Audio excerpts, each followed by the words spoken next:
कार्यक्रम के प्रायोजक हैं सोनालिका ट्रैक्टर, हर किसान की पहली पसंद। अधिकृत विक्रेता वीरेंद्र पूनम पटेल, साक्षी ट्रैक्टर्स एंड मोटर्स, गल्ला मंडी के आगे, खुरई रोड, सागर।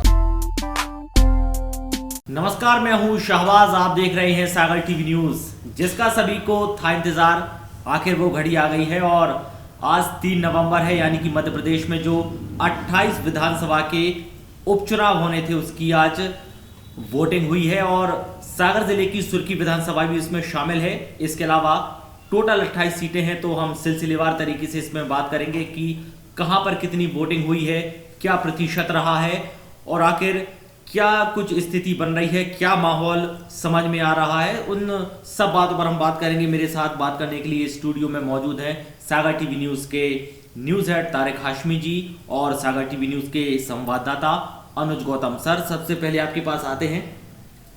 28 विधानसभा सीटों पर उपचुनाव हुआ है, कैसे देख रहे हैं सर? देखिए, 28 विधानसभा जो सीटों पे जो मतदान आज हुआ है, वोटिंग हुई है। अगर आप ग्वालियर अंचल की बात करो तो ग्वालियर में ना कम हुआ है मतदान, और मालवा की तरफ, और जब आप बुंदेलखंड की तरफ आते हैं तो यहाँ पर ज़्यादा हुआ है मतदान।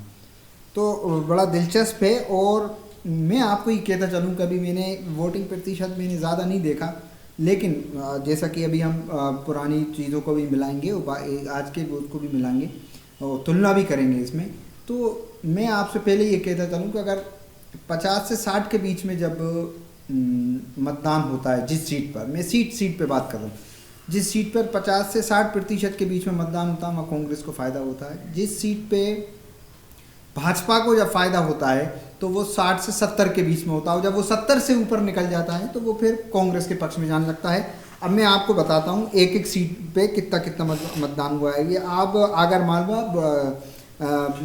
मालवा की जो ये है सीट, आगर मालवा, 83.75, बहुत ज़्यादा ज़बरदस्त मतदान हुआ है। यहाँ पर आकलन करना थोड़ा मुश्किल होगा क्योंकि यहाँ तो 70 से 80 और 80 से ऊपर निकल गया, 83.84 के लगभग पहुँच गया।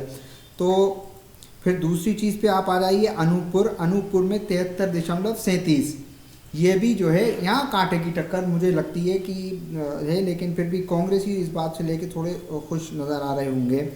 अशोकनगर की बात करते हैं, यहाँ पर 2 सीटें हैं अशोकनगर की, एक तो मुगावली है और दूसरी अशोकनगर है। तो अशोकनगर सीट पर अशोकनगर जो है वहाँ पे 76.2% मतदान हुआ है। मुगावली में 77.17% मतदान हुआ है, ये 70 के ऊपर गया है। अब आप आइए, मैं अब आपको बताता हूँ। अशोकनगर से भिंड की तरफ चलते हैं। भिंड की जो है वो सीटें हैं, यहाँ पे 2 सीटें हैं भिंड की। यहाँ पर एक गोहद है और एक मेहगांव है। यहाँ पर 54.42 और गोहद में 54.42 और मेहगांव में 61.18।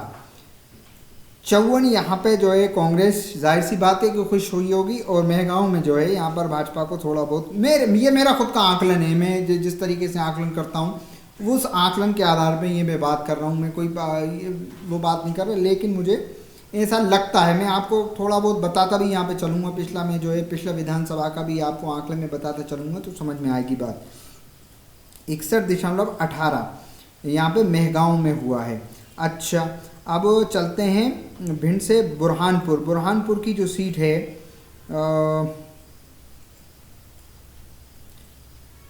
बुरहानपुर में यहाँ पे नेपानगर में 75.81% मतदान हुआ है। 75.81, ये भी यहाँ पे देख लीजिए। फिर उसके बाद आप छतरपुर चलिए, छतरपुर की एक ही यहाँ पर सीट है, बड़ा मलेरा में 69.52% यहाँ पे मतदान हुआ है। तो यहाँ भी 70 के पास में है मामला, तो यहाँ पर भाजपा की, लेकिन जानकार कुछ और कह रहा है। देखना बहुत दिलचस्प होगा इसमें कि क्या निज़ाम निकल के आता है यहाँ पे। और छतरपुर से चलते हैं दतिया की जो सीटें हैं, यहाँ पर भांडेर दतिया की जो सीटें, वहाँ पर 72.59% मतदान हुआ है। दतिया से देवास की जो है सीट यहाँ पे है हाट पिपलिया में 83, मतलब आप देखिए जो आप पूरा जो आप देखेंगे अपना ये मालवा जो है, मालवा में ना ज़बरदस्त 83 81 इस तरीके का यहाँ पर मतदान हुआ है। और देवास के बाद धार की तरफ, धार में बदनावर सीट है, यहाँ से बदनावर में भी 83.20% मतदान हुआ है। गुना सीट, गुना ज़िले की बामोरी सीट है, बामोरी में हुआ 78.84%। फिर उसके बाद चलते हैं ग्वालियर में यहाँ पर 3 सीटें हैं, डबरा, ग्वालियर और ग्वालियर ईस्ट। यहाँ पर डबरा में 66.68%, यहाँ से इमरती देवी जिनका जो बड़ा ज़बरदस्त जो है वो चुनाव प्रचार में वो छाई नहीं, तो यहाँ पर 66.68% यहाँ पे उनका मतदान हुआ है। ग्वालियर में जो ग्वालियर है, ग्वालियर में 56.15% यहाँ मतदान हुआ है। और ग्वालियर ईस्ट में 48 मतदान हुआ है। तो मैं यहाँ पे ग्वालियर ईस्ट में मैं सोचता हूँ शायद ज्योतिरादित्य सिंधिया ने भी ग्वालियर ईस्ट में ही यहाँ पे मतदान किया है, तो देखना बहुत दिलचस्प होगा कि बहुत कम है। उसकी मैं वजह भी बताता जाऊँगा अभी कि किस उसमें लेते हैं। इंदौर की तरफ चलते हैं, इंदौर की तरफ चलते हैं। यहाँ पे सांवेर है, सांवेर में तुलसी सिलावट 78.01% यहाँ पे 78.01% यहाँ पे जो है मतदान हुआ है। देखना बहुत दिलचस्प होगा क्योंकि ग्वालियर, देवास और धार यहाँ पे ज़बरदस्त तरीके का मतदान हुआ है। अच्छा, खंडवा की तरफ चलते हैं। खंडवा में मानधाता में 73.44% मतदान हुआ है। मंदसौर की तरफ चलते हैं। मंदसौर की जो सीट है वो है सुवासरा में 82.61% मतदान हुआ है। मुरैना फिर से चलते हैं। मुरैना में अम्बा है, यहाँ पे 54%। मुरैना की अम्बा सीट पर 54.30%। दिमनी में 61.6%। जावरा में 69, जोरा में 69.69% जो है मतदान हुआ है। मुरैना में 59% हुआ है और सुमावली में 63। यहाँ पर मैं समझता हूँ कि यहाँ पे अम्बा जो है वो यहाँ पर 54% है मुरैना की। दिमनी में 61 है, तो यहाँ पर हो सकता है कि ज़बरदस्त फाइट भी देखने को मिले। और ये है जोरा में 69 यहाँ पर, और मुरैना खास में 59% और सुमावली में 63। मुरैना से रायसेन की सांची विधानसभा पर जो है हुआ है 68.87%। राजगढ़ में हुआ है 81%। राजगढ़ की जो सीट है वो है ब्यावरा में हुआ 81.77% वोट। सागर की सुरखी विधानसभा में 71.97% लगभग। यहाँ पे थोड़ी सी एक बात है, यहाँ पे मैं क्योंकि मैंने बड़े करीब से इस पूरे चुनाव को देखा है, तो सागर की अगर हम बात करें तो ये जो परसेंटेज जो निकल के आया है 71.97 यानी 72% के लगभग जा रहा, तो ये वो है जो कि 8,400 कुछ तो पर्चियाँ वापस हो गई थी, जिनमें वो लोग हैं जो मृत हो गए हैं या विधानसभा में है नहीं, कुछ लोगों का तो उनकी पर्चियाँ वापस करने के बाद उसी आधार के वापस जो हुई हैं, लेकिन उनको काउंट किया गया उस हिसाब से। अगर उसमें से 8,000 के करीब अगर हम मतदाता निकाल देते हैं तो सागर की जो सुरखी विधानसभा तो यहाँ पर भी लगभग प्रतिशत बढ़ जाएगा 72 से। शिवपुरी चलते हैं। शिवपुरी में करेरा है, यहाँ पे 73.68 और पोहरी में 76.2% मतदान हुआ है। तो कुल मिला के अगर आप ये देखते हैं यहाँ पे कि जहाँ परसेंटेज बहुत ज़्यादा हुआ है, मैं समझता हूँ, और जहाँ पर 50 और 60 के बीच में रहा है, तो वहाँ पर हो सकता है कि कांग्रेस के लिए अच्छी खबर हो। और जहाँ पर 60 से 70% जो मतदान हुआ है वहाँ पर हो सकता है कि भाजपा के लिए अच्छी खबर हो सकती है। लेकिन क्योंकि अगर हम देखते हैं पिछला में रिकॉर्ड यहाँ पे बताना चाहेंगे आपको। अगर 2018 के विधानसभा चुनाव की बात की जाए तो मुरैना की जोरा में 72% मतदान हुआ था। मुरैना की सुमावली में 71% मतदान हुआ था। मुरैना खास में 63.92% मतदान हुआ था। मुरैना की दिमनी में 70% से ज़्यादा मतदान हुआ था। मुरैना की अम्बा सीट पर जो है प्रतिशत मतदान हुआ था। देख लीजिए यहाँ पर सिर्फ एक ही सीटें ऐसी जिसमें 70 से जो है वो है मुरैना खास 63.92, यहाँ पे 74 के लगभग हुआ था। बाकी अगर आप सीटों की यहाँ पे बात करेंगे तो 72, 71, 70, फिर उसके बाद आप वहीं पर आ जाइए 60 के नीचे तो 59.32, फिर उसके बाद मुरैना की बिल्कुल। अब आप भिंड की सीट पे अगर बात करेंगे तो भिंड में जो हुआ था मेगांव में 63 हुआ था मतदान, गोहद में 59 वही, ग्वालियर में जो हुआ था 63 और ग्वालियर ईस्ट में 58% हुआ था। डबरा में 68 हुआ था, शायद अभी भी मेरे ख्याल से वहाँ पर 68% ही है डबरा में, 66 के लगभग वही। तो यहाँ पे हो सकता है कि यहाँ पे थोड़ा सा मामला अगर पहले जैसा है, लेकिन इमरती देवी बहुत ज़बरदस्त वोटों से चुनाव जीती थी वहाँ पे। डबरा में 68 हुआ था ये आपके 2018 के। और करेरा जो है डबरा के बाद भांडेर की बात करें तो भांडेर में 69.55 मतलब 69.55 भांडेर में हुआ था चुनाव, लेकिन यहाँ पे त्रिकोणीय मुकाबला बताया जा रहा है भांडेर में। और करेरा की अगर हम बात करेंगे तो करेरा में जो है 73.72, पोहरी में जो हुआ था वो 75.92। 2018 के चुनाव की मैं बात कर रहा हूँ, जो इससे पहले जो 2 साल पहले जब चुनाव हुए थे। बमोरी की अगर यहाँ पे बात करें तो 79.63 यानी 79.63 मतदान हुआ था। अशोकनगर में 74.46 हुआ था। मुगावली की बात करें तो यहाँ पे 75% मतदान हुआ था। सुर्खी में 75% हुआ था मेरे ख्याल से। अगर जो मतदान हुआ है सुर्खी में तो लगभग 75 के करीब अभी भी हुआ है। तो अगर आप ये देखें तो यहाँ पर जितने मैं आपको ले रहा हूँ 2018 के ये जितने भी हैं तो सिर्फ 1 या 2 सीटें यहाँ पे छोड़ दी जाएं, बाकी 70 के ऊपर हैं। नीचे सिर्फ 2 सीटें, एक तो दिमनी है नहीं मुरैना खास है 63 और यहाँ पे डबरा, जितनी मैंने सीटों के नाम लिए, बाकी या तो 60% से नीचे मतदान हुआ है उस पर, या फिर 70 के ऊपर हुआ। ये वो तो कांग्रेसी जो विधायक थे जो उन्होंने दल बदल के भाजपा में गए थे उनको वोट मिले थे इस परसेंटेज में। चलिए ठीक है, बमोरी की बात करते हैं 79.60। अशोकनगर की बात करें 74.46, मुगावली में 75.2। 2018 की बात बता रहा हूँ मैं, बार बार कह रहा हूँ। सुर्खी में 75.77। इस बार भी मुझे इतना ही परसेंटेज लग रहा है, क्योंकि शायद निर्वाचन आयोग ने कहाँ पे हुई है मुझे भी कंफ्यूज हूँ, लेकिन शायद 8,000 अगर मतदाताओं की पर्चियाँ वापस ली थी तो उस हिसाब का हमारे पास अभी डेटा नहीं आया। अब डेटा वही आया है जो पहले उन्होंने जो दिया था 2,05,000 वोटों के करीब का, लेकिन अगर उसमें से 8,000 आप कम करते हैं तो फिर परसेंटेज जो है सुर्खी का 75 के करीब हो जाएगा। बड़ा मलेरा की 72.13% मतदान हुआ था जब प्रद्युमन सिंह लोधी जो है चुनाव जीते थे।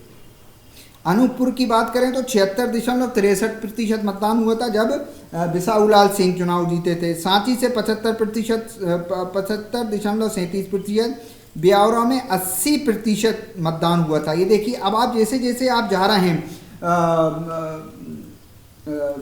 मालवा की तरफ, तो मालवा की तरफ जैसे ही ब्यावरा नाम आया मालवा है तो 80 हो गया। आगर में 83, वही 18 में हुआ था। हाट पिपलिया में शायद 25% हुआ था, 85। मधानता में 78% हुआ था। नेपानगर में 77% हुआ था, 77.77। और बदनावर में 86.4 हुआ था। सांवेर में 80.97 हुआ था और सुवासरा में 82.67 हुआ था।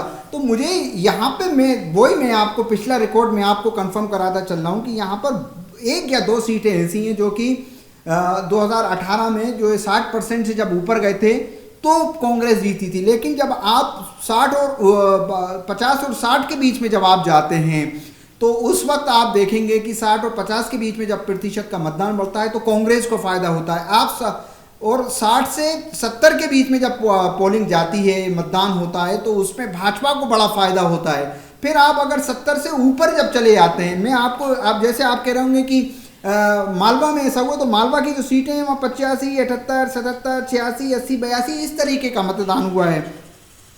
तो आप ये अंदाज़ा आप सही लगा सकते हैं कि किस तरीके से कांग्रेस के पास, जो कांग्रेस के खेमे में हो सकता है वो अच्छी खबर हो। हम सिर्फ मतदान प्रतिशत पे बात कर रहे हैं, कोई रुझान नहीं दे रहे। मैं अपनी खुद की सलाह हम दे रहे हैं। हम लोगों ने जब बात कही थी बैठ के, जब अनुज ने हमें ये बताया था पूरा चार्ट, तो मैं हालांकि पहले से ये कहता रहा हूँ कि 60% तक जब मतदान होता है वो कांग्रेस के पक्ष में जाता है, और जब 60 से ऊपर निकल जाता है, 60 और 60 70 और 60 के बीच में जब रहता है तो वो भाजपा के पक्ष में रहता है। लेकिन मुझे यहाँ पर सिर्फ 2 सीटें मैंने आपको यहाँ पे गिनाई है, 2 सीटें ऐसी थी 2018 के चुनाव की बात कर रहा हूँ कि यहाँ पर ना एक तो मुरैना खास थी और एक थी महगांव 63 और ग्वालियर 63%। बाकी सीटें जो है डबरा थी 68 और भांडेर थी 69.55। तो ये वही 70 के करीब जा रहा। तो यहाँ पर मुझे ऐसा लगता है कि हालांकि 2018 के जो चुनाव में सीटें भाजपा की ज़्यादा आई थी, भाजपा की सीटें कांग्रेस की सीटें ज़्यादा आई थी और भाजपा का प्रतिशत बढ़ गया था, चुनाव प्रतिशत बढ़ गया था। इन सीटों की अगर बात करें तो 28 जो सीटें हैं, 28 में से 27 सीटों पर कांग्रेस का कब्जा था। कांग्रेस को कहीं कहीं बहुत ज़्यादा बढ़त मिली थी। तो 28 में से 27 सीटें ऐसी हैं जिन पर कांग्रेस का कब्जा रहा है पहले से। और फिर 2018 के चुनाव से पहले से नहीं, 2018 में ये जो 28 सीटों पर अभी इस्तीफे हुए हैं जी, 3 विधायकों के निधन से खाली हुई हैं जी। तो 28 में से 27 सीटें ऐसी हैं जिन पर कांग्रेस का कब्जा था जी। अगर मनोहर ऊंटवाल को अगर छोड़ दें, जिन विधायक का निधन हुआ था, तो बाकी सीटें थे वहाँ पे सभी कांग्रेस ही थे। तो वही दिलचस्प है यहाँ पे आगर के अंदर 83.11% मतदान हुआ था। तो ये एक सीट के शायद आगर मालवा जो है वो भाजपा के खाते में थी जी, आगर से जी बिल्कुल। तो ये हमारा खुद का आंकलन रहता है, देखना दिलचस्प होगा कि लेकिन सुर्खी को लेके अभी हमारा कंफ्यूजन है, मेरा खुद का कंफ्यूजन है हम सब लोगों का कि ये प्रशासन ने जिस तरीके से जो हमें जो फॉर्मेट जो दिया है वो 2,05,000 कुछ वोटों का है, लेकिन उसमें से 8,000 वोट क्या कम हुए थे।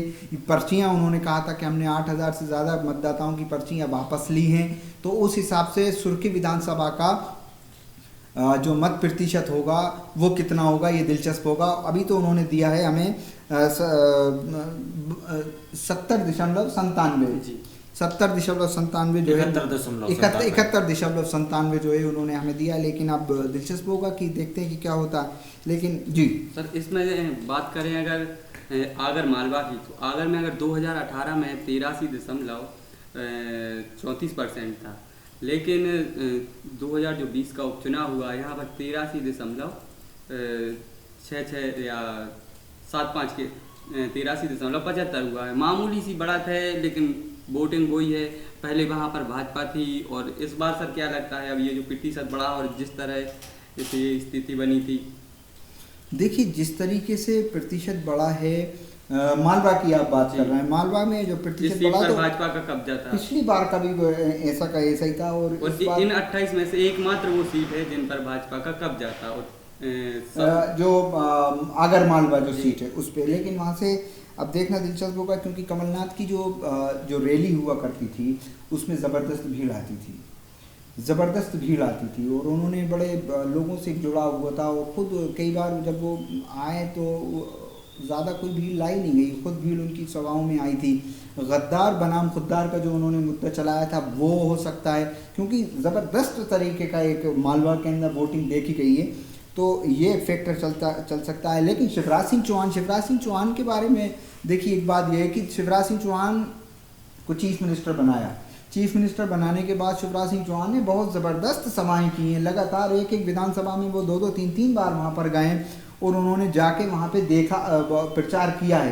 तो जो क्योंकि शिवराज सिंह चौहान की भी वहाँ पे पकड़ मजबूत है, तो देखना बहुत। लेकिन आप देखिए, यहाँ उन सीटों पर चुनाव हो रहा है जहाँ पे कांग्रेस जीतती थी।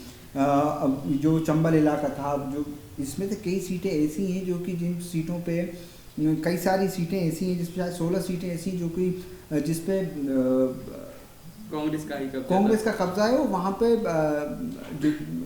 SC/ST वोट है वो बहुत ज्यादा है। 9 सीटें ऐसी हैं जो आरक्षित हैं जी। और अब देखिए, ग्वालियर चंबल इलाके के अंदर अगर आप देखेंगे तो वही प्रतिशत वही आ रहा है। और वहाँ पर भाजपा ये मान के चलती है, कांग्रेस ये मान के चलती है कि जो SC और जो मुस्लिम वोट जो होता है ना, वो जल्दी से अपना मतदान, वो बहुत ज़्यादा मतदान करते हैं। तो वो जब मतदान हुआ है लेकिन कम हुआ है, बाकी लोग निकले क्यों नहीं? क्योंकि ये एक अच्छी बात नहीं हो सकती भाजपा के लिए। और उन मुरैना की सीटों पर शायद ज्योतिरादित्य सिंधिया के लिए भी थोड़ा यहाँ पे सोचना इस बार होगा। हालांकि नतीजे तो 10 तारीख को स्पष्ट आ जाएंगे, लेकिन वहाँ पे जो 50 से 60 के बीच में मतदान हुआ है उन सीटों पर, ये देखना बहुत दिलचस्प होगा कि आखिर वहाँ पर मतदाता निकला क्यों नहीं है इतना। और आप जब जैसे जैसे आप आते हैं और अशोकनगर भमोरी और फिर मालवा तरफ ब्यावरा होती हुई मालवा से फिर आप बुंदेलखंड आ जाइए, तो यहाँ पर मतदान ज़्यादा हुआ है। तो जो ग्वालियर, जी, ये ग्वालियर ईस्ट जो विधानसभा है, यहाँ पर पिछले जो 2018 में चुनाव हुआ था, यहाँ पर करीब 58% मतदान हुआ था, लेकिन इस बार 28 सीटों में सबसे कम इसी सीट पर मतदान हुआ है। 10% गिरावट आई है इस बार मतदान में, ग्वालियर ईस्ट में, जहाँ से ज्योतिरादित्य सिंधिया ने भी वहीं पर वोट डाला है शायद। हाँ, मेरा ख्याल से वहीं से डाला। जी जी। तो ये यहाँ से सर ऐसे दोनों प्रत्याशी थे जिन्होंने, दोनों लोगों ने दल बदला था, भाजपा की कांग्रेस में और कांग्रेस से भाजपा में। तो वहाँ भाजपा से जो कांग्रेस से जो मुन्ना लाल गोयल थे, वह इस्तीफा देकर सतीश सिकरवार कांग्रेस से भाजपा में पहुंचे थे। जी, ये स्थिति तो लेकिन कई सारी जगह है, क्योंकि वोट पारुल साहू किसको तो मिले हैं, ये बिल्कुल पारुल साहू का भी तो ऐसा ही था। पारुल साहू भी तो, लेकिन पारुल साहू सतीश सिकरवार के जो सर भाई भी हैं, वो लोग भी भाजपा में, तो भाजपा छोड़ के कांग्रेस में गए थे। तो माना जा रहा था कि मतलब भाजपा का ऐसा कहना था कि कांग्रेस के कार्यकर्ता नहीं बचे, लेकिन सर जिस तरह से वोटिंग हुई है 2018 से देखें तो अधिकतर सीटों पर तकरीबन वोटिंग प्रतिशत वही रहा है जी। अगर वही रहा है तो फिर देखना होगा कि ये चुनाव किस तरफ जा रहा है, क्योंकि यहाँ पे ये उपचुनाव है, यह आम चुनाव नहीं है, मुद्दों से हटा हुआ चुनाव था। यहाँ पे गद्दार और खुददार का जो है चुनाव चला था। यहाँ पे लोगों ने आरोप बहुत ज़बरदस्त लगाए थे, पैसे के लेन देन को ले तमाम तरीके का। यहाँ पर इस चुनाव में कोई मुद्दा यहाँ पर दिखाई नहीं था। दरअसल मैं आपको बताऊँ, यहाँ मुद्दा कुछ बस सिर्फ भारतीय जनता पार्टी कह रही थी कि हम विकास के नाम पे जो है चुनाव लड़ रहे हैं, लेकिन कमलनाथ भी कह रहे थे कि हमने कर्ज माफ़ किया है और हम 30 जो किस्त थे वो जारी करने वाले थे। उन्होंने कहा कि हमने गौशालाएं बनवाई, और शिवराज सिंह चौहान कह रहे थे कि हम ये सब चीज़ें एक भाषण का एक हिस्सा थी, लेकिन फोकस जो था वो इस पूरे चुनाव के अंदर डिफेंसिंग स्टाइल में जो थी वो भाजपा थी, और कांग्रेस यहाँ पे हावी थी। जनता में थोड़ी मुखर थी। मुझे ऐसा लगता है कि मैंने कई लोगों से बात जब की, बहुत सारे लोगों से बात की, जब आप लोगों ने भी बात की होगी, तो कुछ जो भाजपा का जो पुराना जो वोट बैंक है, मैं कार्यकर्ताओं की बात नहीं कर रहा, मैं भाजपा के कोर वोट बैंक की बात कर रहा हूँ, कि जो लोग ना कार्यकर्ता हैं लेकिन वो भाजपा को जिस तरीके, जैसे मुस्लिम होते हैं वो कांग्रेस को ज़्यादा वोट करते हैं, ऐसे ही एक तबका होता है भाजपा में कि वो भाजपा को ही वोट करेगा। तो शायद हो सकता है वो थोड़ा सा भाजपा से टूटे इस बार। मुझे ऐसा लगता है कि वो टूट के और कांग्रेस की तरफ रुख करे, क्योंकि मेरी कई लोगों से बात हुई उनका कि ये इस तरीके से जो सरकार गिरी है, लोकतंत्र बचाओ, इस तरीके के जो वो थे, वो उससे बहुत हो सकता है इफेक्ट पड़े। लेकिन जो मतदान जो प्रतिशत है वो लगभग मैं समझता हूँ कि पिछले जैसा ही है। लेकिन सर परिस्थितियां तो बदली ना सीटों पर, चाहे हम सुर्खी की बात करें, जो बिल्कुल सुर्खी में तो आप लगातार सर गए भी हैं, आपने कई सारे लोगों से बात भी की है, और कहीं ना कहीं देखा गया है कि जो मतदाता था वो खामोश था, और आज भी नहीं। अब ये जो जिन लोगों ने मतदान जो किया है उसमें जो खामोश लोग थे वो मतदान करने गए नहीं गए इसमें नहीं कह सकते, लेकिन जो खामोशी थी, एक जो विरोध था, वो वोट में कन्वर्ट हो पाया या नहीं हो पाया, ये बात अभी समझ में नहीं आ पा रही है। क्योंकि आप देखिए, मुद्दा मैं कह रहा हूँ ना कि वो गद्दार, खुददार, लोकतंत्र बचाओ, भाजपा कह रही कि हम विकास करेंगे, वो कहेंगे हम दल नहीं बदला, हमने तो जनता के साथ इंसाफ किया है। गद्दारी कांग्रेस ने की है, कांग्रेस ने कहा कि उन्होंने जनता के साथ गद्दारी की, तो जनता खुददार बनाम गद्दार का जो है ये चुनाव था। और आप इसमें ये देखिए कि ये कोई आम चुनाव नहीं है। ये हम देखिए, कमलनाथ ने भी कहा था कि ये कोई उत्सव है क्या, ये कोई चुनाव जो होता है वो तो उत्सव होता है, लेकिन क्या ये उत्सव है? उन्होंने ये बात कई बार हर अपनी सभा में दोहराई है। जनता उनकी सभाओं में खूब पहुंची है, हालांकि शिवराज सिंह चौहान की उसमें सभा में, लेकिन कांग्रेस प्रत्याशियों का कहीं पर विरोध नहीं हुआ। जितना भाजपा भारतीय जनता पार्टी के प्रत्याशियों का जो हुआ विरोध हुआ, कई जगह से खबरें आई कि विरोध हुआ, कई जगह से विरोध करना चाहते थे लोग, लेकिन कुछ वजहों से वो डर की वजह से विरोध नहीं कर पाए, और जहाँ पर वो खुलकर कर सकते थे विरोध, तुलसी सिलावट का विरोध हुआ, हरदीप सिंह डंग का विरोध हुआ, आप देखिए गिरिराज दंडोतिया का हुआ, सुरेश धाकड़ का हुआ, आप देखिए जो प्रद्युमन सिंह तोमर जो हैं उन्होंने उनका किस तरीके से जो है वो गजेंद्र यादव, प्रद्युमन सिंह लोधी का भी हुआ था, प्रद्युमन सिंह लोधी का भी विरोध हुआ। तो इस तरीके का कांग्रेस में किसी का विरोध नहीं हुआ। जो टिकट मिले बिल्कुल आराम से पूरी भाजपा कांग्रेस ने जो है एकजुटता के साथ ये चुनाव लड़ा। अब इसमें यहाँ पे जानकार जो राजनीति के जानकार हैं, जो लगातार जो फील्ड में जो लोग घूमे हैं, उनका कहना यह है कि भाई जो पोलिंग बूथ मैनेजमेंट था उसमें कांग्रेस फेल हो गई, उसमें कांग्रेस जो है फेल हुई है। बूथ पर जो है मैनेजमेंट नहीं हुआ, जो उनके एजेंट थे उन लोगों को जो सुविधाएं देना था वो नहीं दे पाए हैं, जो वोटर को जो घर से बाहर निकाल के लाके वोट डलवाना था वो नहीं कर पाए हैं। इधर भाजपा के जो जानकार हैं उनका कहना ये है कि भाई भाजपा का जो कार्यकर्ता है वो घर घर गया है और उसने जो है वोट को निकाला है और वोटरों को निकाला है, मतदाताओं को निकाला है, उन्होंने वोट डलवाए हैं। तो ये बिल्कुल, और भाजपा ने कई तरीके से जो है चुनाव को मैनेज किया है, आखिरी के 3-4 दिनों में मैनेज किया है। तो ये तमाम चीज़ें हैं इसमें, लेकिन ये अब देखना यही तो जो दिलचस्प होगा ना कि ये चुनाव बहुत सारी चीज़ें सिखा जाएगा, क्योंकि कांग्रेस ये कह रही थी कि जनता चुनाव लड़ रही है, और भाजपा में बड़ा वो था, सिंधिया जी कहते थे कि मैं चुनाव लड़ रहा हूँ, मेरी प्रतिष्ठा दांव पे लगी है, शिवराज सिंह कहते थे कि भारतीय जनता पार्टी की सरकार है।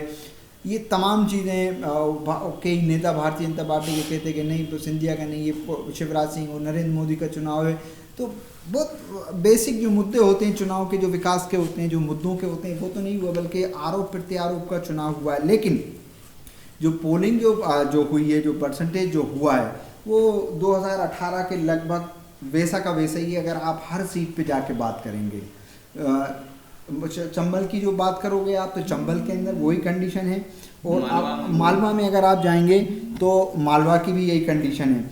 तो आप इसका नतीजा, अब मालवा में लोगों ने, क्योंकि मालवा में ज़बरदस्त तरीके का वो था एक वो, अब आप, और वहाँ पर जो चंबल इलाका है वहाँ पर भी कुछ इसी तरीके की बातचीत थी। तो सेम वैसा का वैसा ही 2018 का जो प्रतिशत है वैसा का वैसे ही आया है। सुर्खी विधानसभा को लेकर मैंने कहा है कि अभी हम हो सकता है परसेंटेज निकालें। जी, आप लोगों को कुछ। सर, बड़ा मलहरा सीट की मैं बात करना चाहूँगा। आपने कहा आखिरी के 4-5 दिन में भाजपा ने मोर्चा संभाला था उपचुनाव में, लेकिन जब वोटिंग होनी थी, वोटिंग से 4 दिन पहले भाजपा प्रत्याशी प्रद्युमन सिंह तोमर तबीयत बिगड़ी, बाद में उनको कोरोना भी निकला और वो अस्पताल में भर्ती रहे।